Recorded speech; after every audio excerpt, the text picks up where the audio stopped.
ఎవరిని బట్టి అతిశయిస్తున్నాడు? ఇదిగో నేను ఎంత పెద్ద రాజ్యాన్ని స్థాపించానో తెలుసా అని ఆయన ఆనందపడుతున్నాడా? ఇది నా రాజ్యాన్ని చూడండి, ఈ ప్రపంచ పటంపై నాలాంటి రాజు ఏ దేశంలోనూ లేదని ఆయన విర్రవీగుతున్నాడా? నా గొప్పతనం ఏం కాదు. నేను దేనిని బట్టి ఆనందిస్తున్నాను, దేన్ని బట్టి అతిశయిస్తున్నాను?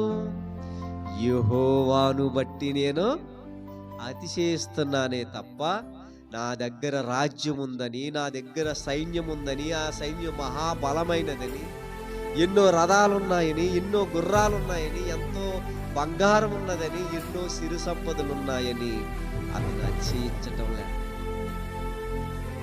మరి ఎందుకు దావీదును అతిశయిస్తున్నావు అంటే, దేవుడిని బట్టే నేను అతిశయిస్తున్నాను. నేను అంత గొప్ప దేవుడిని నేను తెలుసుకున్నాను, అంత గొప్పవాడిని నేను కీర్తించాలి, అంత గొప్పవాడిని నేను వర్ణించాలి, అంత గొప్పవాడిని నేను పాడాలి, అంత గొప్పవాడిని గురించి నేను మాట్లాడాలి.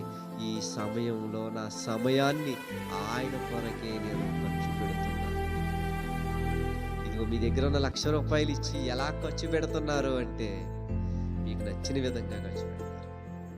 ఆయనకి ఎంత ఆయుష్ ఇచ్చి ఖర్చు పెట్టమంటే, దేవుని గురించి ఖర్చు పెడుతున్నాను నా సమయం.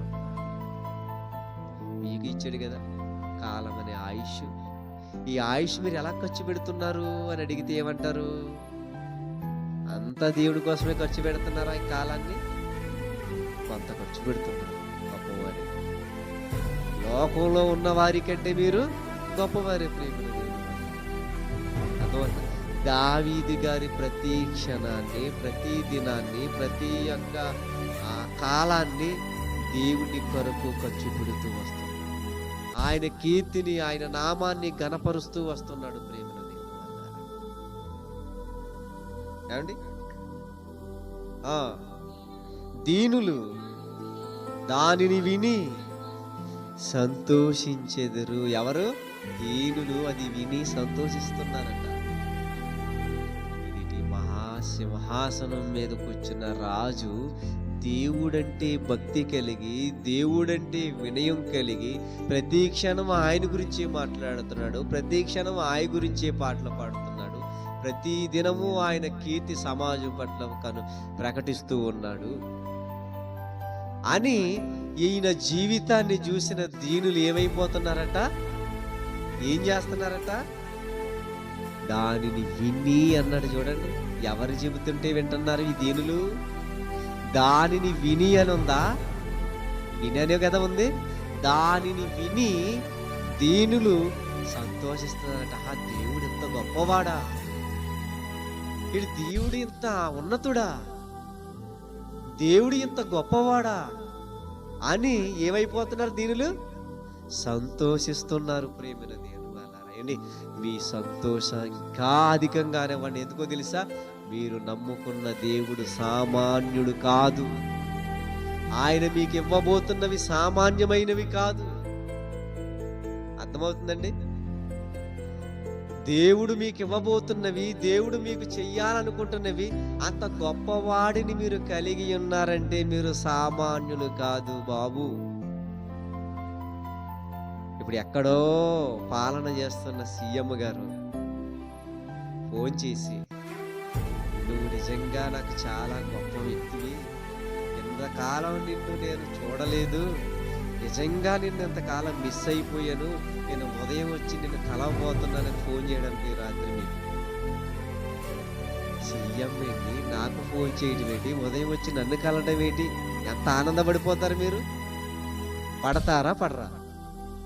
ఆనందపడతారు. ఈ ముల్లోకాలను కలిగించిన దేవుడు నీ ప్రేమ కోసం పిచ్చోడైపోతున్నాడు.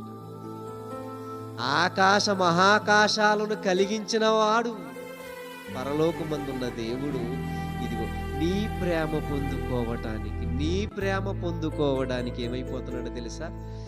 ఎంతగానో విలపించిపోతున్నాడు. నేను తన ప్రేమను పొందుకోలేకపోతున్నానా అని విలవిలలాడిపోతున్నాడు.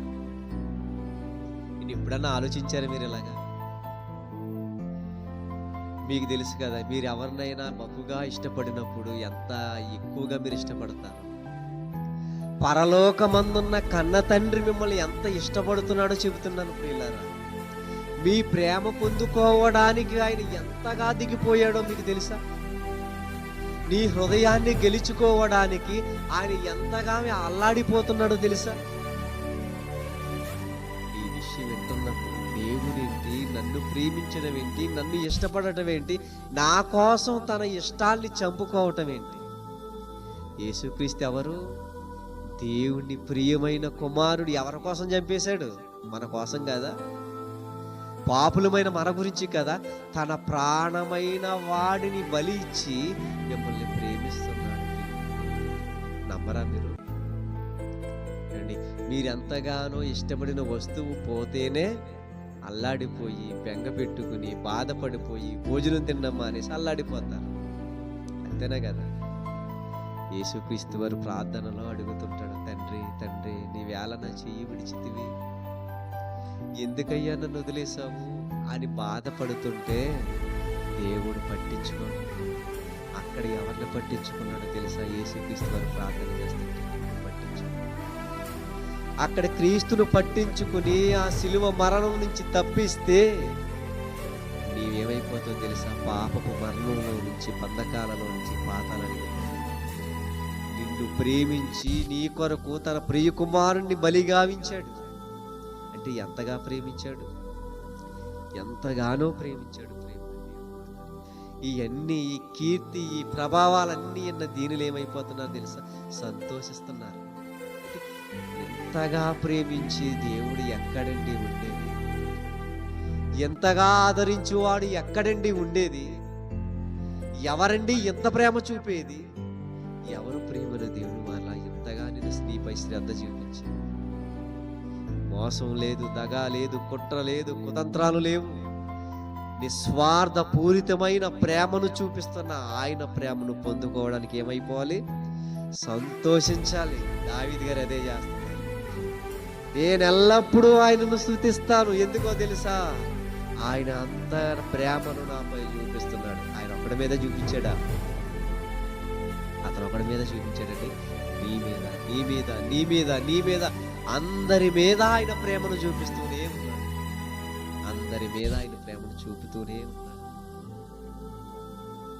అంత ప్రేమను చూపించిన ఆయన పట్ల మనం నిర్లక్ష్యం చూపిస్తే ఎలా ఉంటుంది ప్రియులారా? బాగుంటుందా చెప్పండి? అస్సలు బాగుంది. ఇదిగో మీరు లోకంలో ఉన్నవారు ఏమైపోతే అయిపోండి, రాజ్యాన్ని వెళుతున్న రాజుగా నేను ఉన్నాను కాబట్టి నా యొక్క పని ఏంటో తెలుసా? నా పని ఏంటో తెలుసా? యెహోవాను నేను ఎల్లప్పుడూ స్తుతిస్తాను, నిత్యము ఆయన కీర్తి నా నోట ఉండెను. ఆయన నిత్యము నేను కీర్తిస్తానే ఉంటాను.